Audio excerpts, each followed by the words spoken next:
Hi, everyone, and welcome to Gen Z Votes. My name is Pratik, and today I'm extremely excited to tell you that we have Pratyush Mallick joining us. He is a third-year Harvard student. He's a third-year student at Harvard University and was recently elected as the president of the Institute of Politics at Harvard. For some more background, he is originally from Texas, where he was extremely involved in political activism. At the age of 17, he was noted to be one of the youngest, or if not the youngest, delegate at the Democratic National Convention. His political engagement has extended far beyond just that, where he also represented the Collins County Democratic Party and simultaneously created the chapter of high school Democrats at his own high school. There's a lot more I could say, but clearly he has an exciting passion in civic engagement, technology, governance, and artificial intelligence. Again, thank you for being here and congratulations on recently being elected president. Just how are you doing today? Yeah, I'm doing great. Thanks for having me on, Pratik. Of course, of course. Just to start something light, could you just, I'm extremely excited to talk about your background, as I think I have a lot of similarities as well. Could you just, talk about how you got to where you are now, where your interests developed from, and yeah.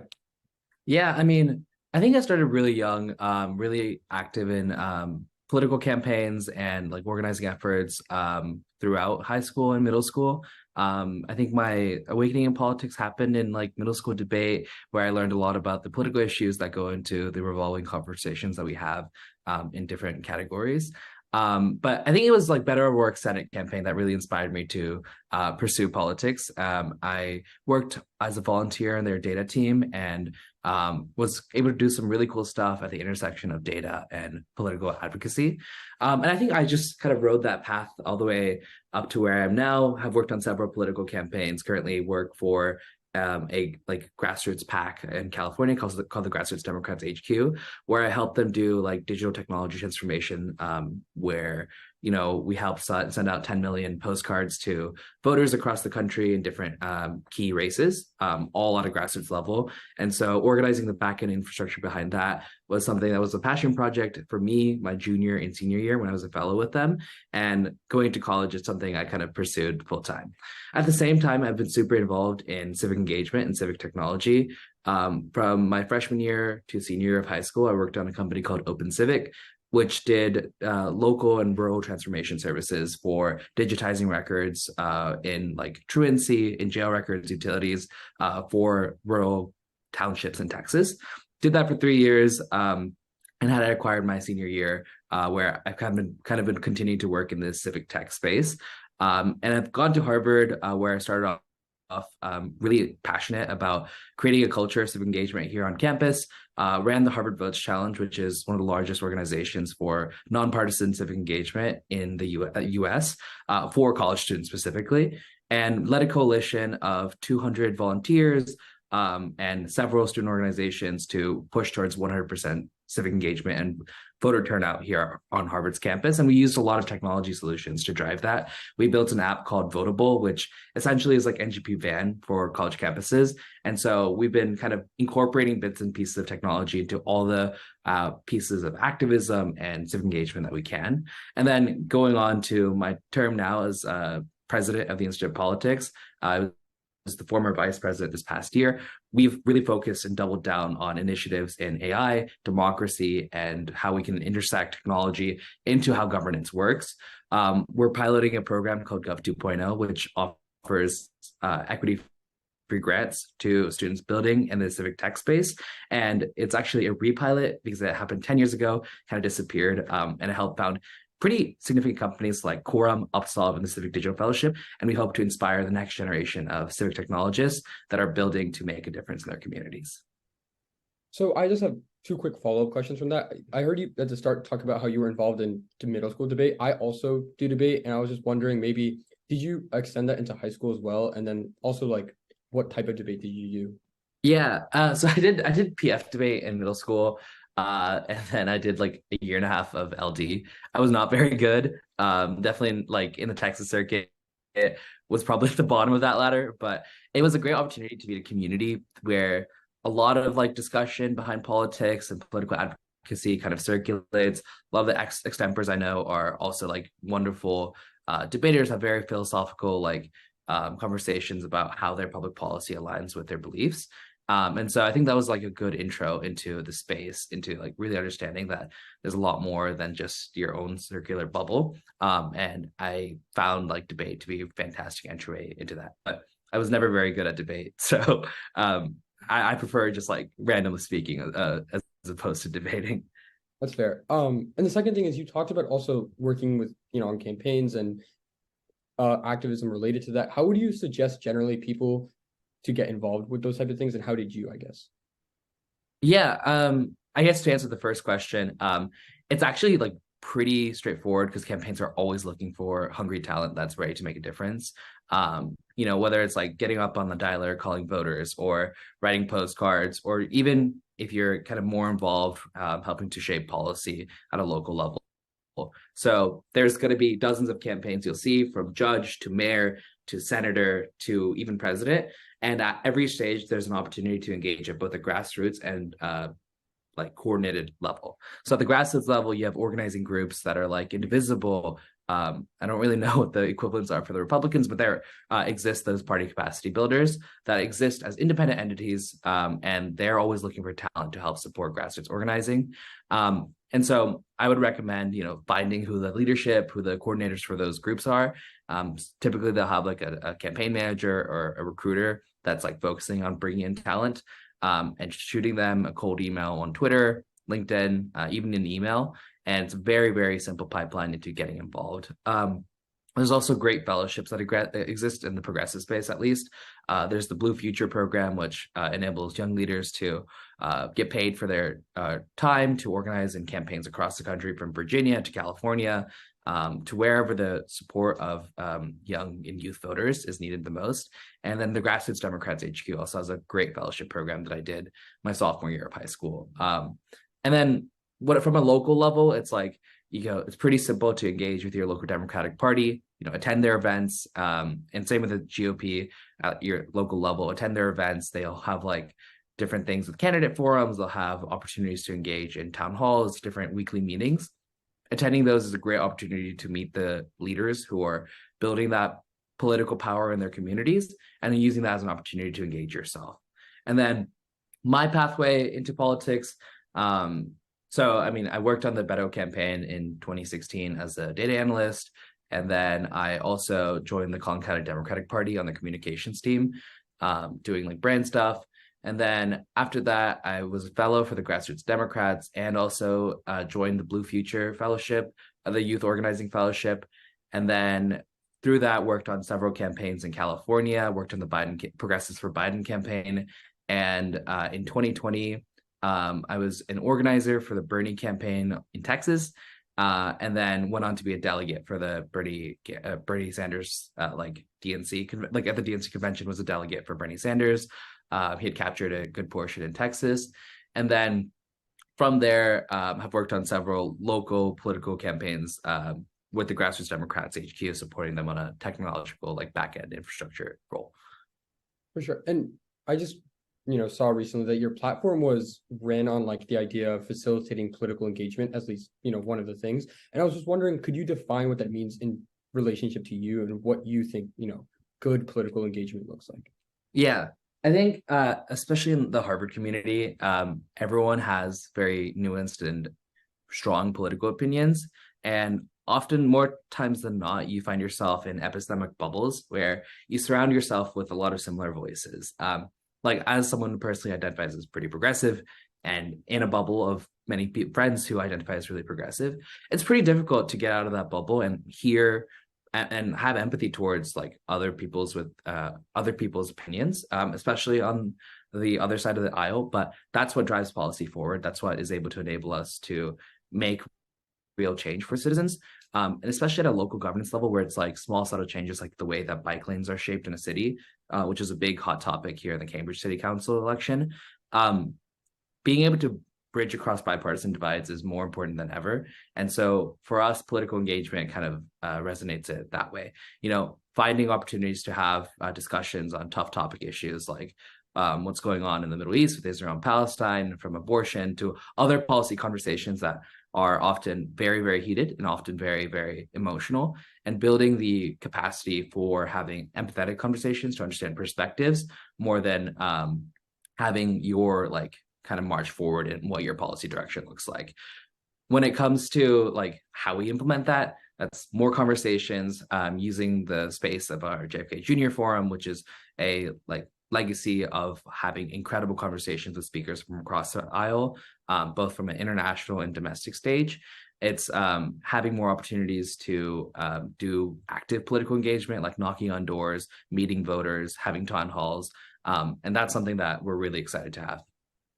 For sure. And your platform is dubbed Ready, Set, Go. How did you come up with that? And could you just tell us what that means? Yeah. So Ready, Set, Go is if you take a look at our platform, is actually a spin on the MBTA.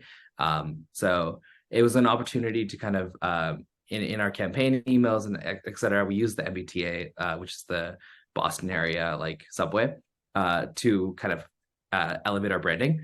And Ready was preparing for the future. So what can we do for bringing in resources for people who are looking for internships, bringing in externship opportunities and more engagement opportunities for people to actually have a drive for a pathway towards public service and politics. Set was bridging our community, which was saying we have all these resources, we have all this programming. How do we facilitate the collaborations in the IOP, which is a 1,200 person student program here at the university, to optimize and maximize for what people are looking for to gain from our program. And then finally, to go is to mobilize for change. And it's to take a lot of these discussions that we have in our forums and our tough topic conversations and take that energy that people have that want to make actionable change and push that for like mobilizing communities, knocking on tabling in the streets, knocking on doors, and actually making the action towards the activism. Right. And you just talked about the institute itself. And I was wondering, could you talk to us maybe about what your role as president looks like, what you're going to be doing, and what does the institute generally, do on a maybe weekly basis or something? Yeah, that's awesome. So the Institute of Politics was founded, I think, several decades ago as a living memorial to President Kennedy, under the mission of creating a institution here at Harvard's community that creates a direct pathway for students to pursue politics and public service. And really, my role as president and vice president last year has been stewarding that mission and ensuring that students have the financial accessibility they need to pursue that mission, the resources they need to think about funding for public service opportunities like conferences, professional attire, and other kind of means that might help them pursue a journey in public service, and creating a networking building effect where it's bringing in speakers and then in the capacity of bringing that speaker in, hopefully tagging onto internship opportunities, and then from internship opportunities, tagging onto bringing new fellows onto our program who are kind of residential individuals who help steward weekly study groups that we have at the Institute, and all under the mission of providing for students the hub for resources here on Harvard's campus for pursuing a career in politics and public service around their interest fields and in a diverse array of opportunities. Right. So I want to kind of transition to like the tech side of things. I know you believe that like technology is like a mechanism for good governance and democracy. You're passionate about that. I mean, earlier this year, we've seen in Congress like the upheaval about technology as like surveillance, privacy issues, cybersecurity issues, et cetera. How do you think that we can balance that while simultaneously implementing technology on a larger scale to help, democratic issues? Yeah, absolutely. I mean, you bring up an awesome point. I think technology and democracy exist hand in hand, and there's some key things that are benefits of having technology that we've seen from, easing access to citizen services, making it easier to access your congressman. And there's definitely pretty clear cons associated with technology when it comes to the threat of social media, election interference. All these things come together to create a calculus. But my personal philosophy has been that technology is a march forward effect, and it helps a lot more than we see the damages. And it's the role of regulators and smart policymakers to steward technology to do the right things. A couple of ways I see technology being pretty evident is, Arab Spring, for example, promoting democracy by massively increasing the access to information through internet and social media, and providing citizens with the vast amount of information to stay informed about decisions that matter to them. Another thing is enhancing civic engagement. It's easier than ever. I mean, still very challenging, but it's easier than ever to get access to voting resources. You don't have to call anyone, you look it up. And so these online platforms have now allowed people to increase their civic engagement and participation in the democratic process. And I think that's a huge benefit of having technology. Additionally, there's like transparency, which is huge because we have more insight into government operations. My background actually began in using technology to publish things like budgets, public records, and other information that makes it easier for citizens to hold governments accountable. And I think overall, like creating a synthesis for collaboration and communication worldwide, while also fostering cooperation, is a huge benefit of technology. There are definitely drawbacks to your question. I think dis and misinformation have been a huge hot button topic over the last few years. And the ability for misleading information to manipulate public opinion is something that we need to be very, very cognizant of, especially as they push to undermine our democratic institutions, especially during the 2020 election. And hopefully we don't see it again, but it's a huge concern with the influence of like human presenting AI and the 2024 election for spreading believable disinformation. And I talked about this a little bit earlier, but the idea that you create epistemic or filter bubbles, which are based on how you interact with social media, creating like bubbles where you get content and see people that only reinforce your existing beliefs. And that leads to a vast array of polarization and lack of exposure to diverse perspectives, which definitely is a huge drawback for technology. For sure. And one of the, positives you talked about was like, engagement. People have like most information they've ever been able to have access to portably wherever they want to. How do you think that, like, because for many people, like the government is something that is just like, their vote, they don't think it matters, too big, something that's, they shouldn't care about. How do you think that we can use technology to more mobilize people locally, but just, across the country as well?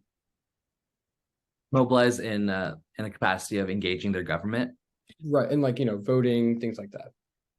So, I mean, there's a couple of ways I see it. I think one, when it comes to voting, technology has been one of the most powerful capacity multipliers for get out the vote efforts. So if you ever use like NGP Van and eCanvasser, I think on the Republican side, it's called, actually don't know what it's called, but there's like a version of NGP Van side that's being, Nation Builder is another one that's being used to kind of streamline and consolidate the process of checking people's civic engagement, making sure that they're registered and turned out to vote, and allows organizing campaigns from the political side to provide a real-time engagement towards citizens.